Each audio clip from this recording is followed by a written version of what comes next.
जय श्रीमन नारायण। राधे राधे। आप सभी भक्तों को पाप मोचनी एकादशी व्रत की बहुत बहुत शुभकामनाएं।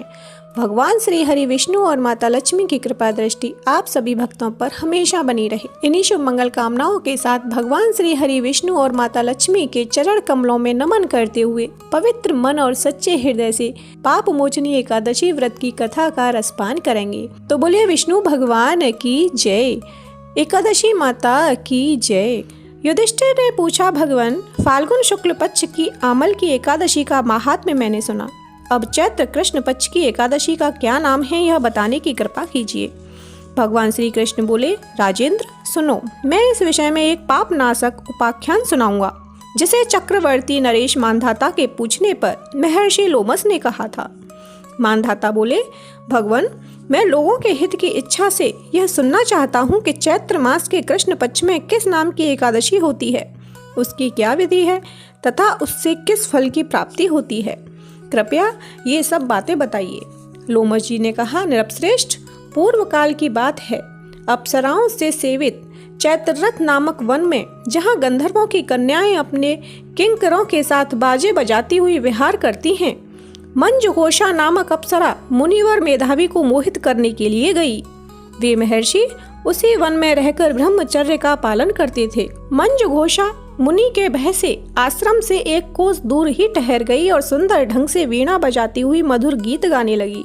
मुनि श्रेष्ठ मेधावी घूमते हुए उधर जा निकले और उस सुंदरी अप्सरा को इस प्रकार गान करते देख सेना सहित कामदेव से परास्त होकर बरबस मोह के वशीभूत हो गए।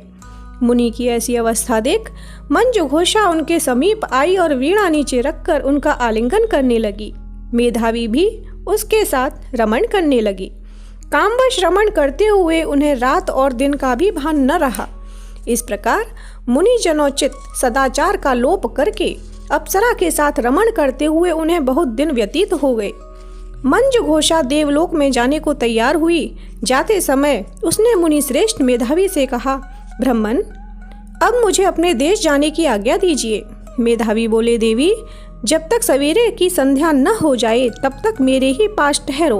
अप्सरा ने कहा, विप्रवर, अब तक न जाने कितनी संध्या चली गई, मुझ पर कृपा करके बीते हुए समय का विचार तो कीजिए। लोमस जी कहते हैं, राजन, अप्सरा की बात सुनकर मेधावी के नेत्र आश्चर्य से चकित हो उठे।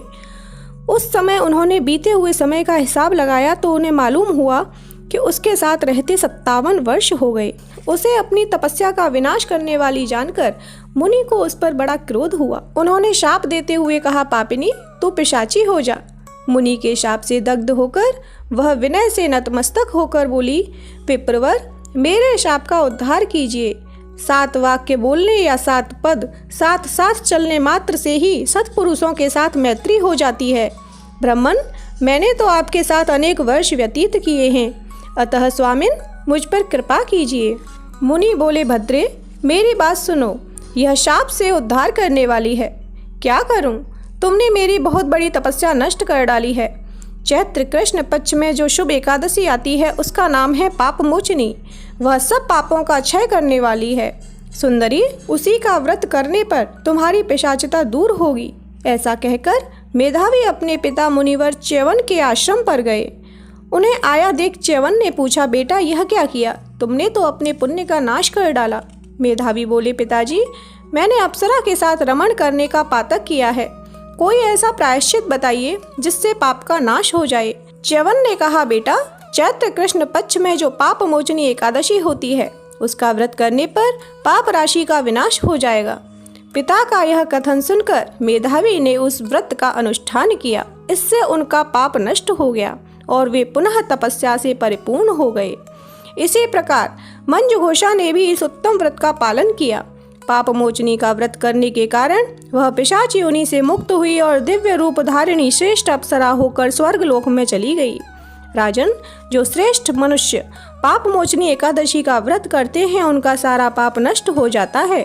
इसको पढ़ने और सुनने से सहस्र गोदान का फल मिलता है। ब्रह्म हत्या, सुवर्ण की चोरी, सुरापान और गुरु पत्नी गमन करने वाले महापातकी भी इस व्रत के करने से पाप मुक्त हो जाते हैं। यह व्रत बहुत पुण्यमय है। तो बोलिए एकादशी माता की जय। ओम जय एकादशी माता, मैया जय एकादशी माता। विष्णु पूजा व्रत को धारण कर शक्ति मुक्ति पाता। ओम जय एकादशी माता, तेरे नाम गिनाऊं देवी, भक्ति प्रदान करणी।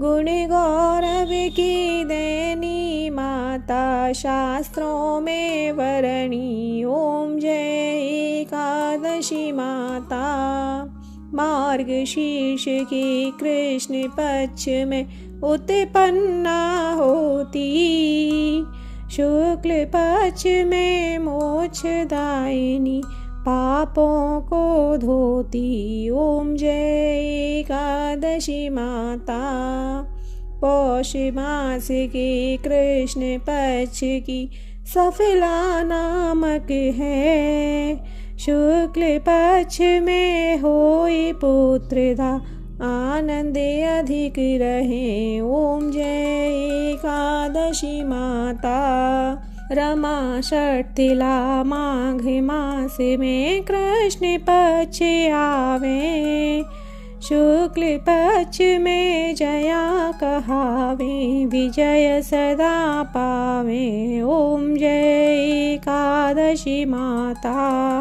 विजया फाल्गुन कृष्ण पक्ष में शुक्लामल की, पाप मोचनी कृष्ण पक्ष में चैत्र मास बलि की। ओम जय एकादशी माता, चैत्र शुक्ल में नाम कामदा, धन देने वाली, नाम वरुथिनी कृष्ण पक्ष में वैशाख महावली। ओम जय एकादशी माता, शुक्ल पक्ष में होए मोहिनी, अपराजिष्ट कृष्ण पक्षी, नाम निर्जला सब सुख करनी, शुक्ल पक्ष रखी। ओम जय एकादशी माता, योगिनी नाम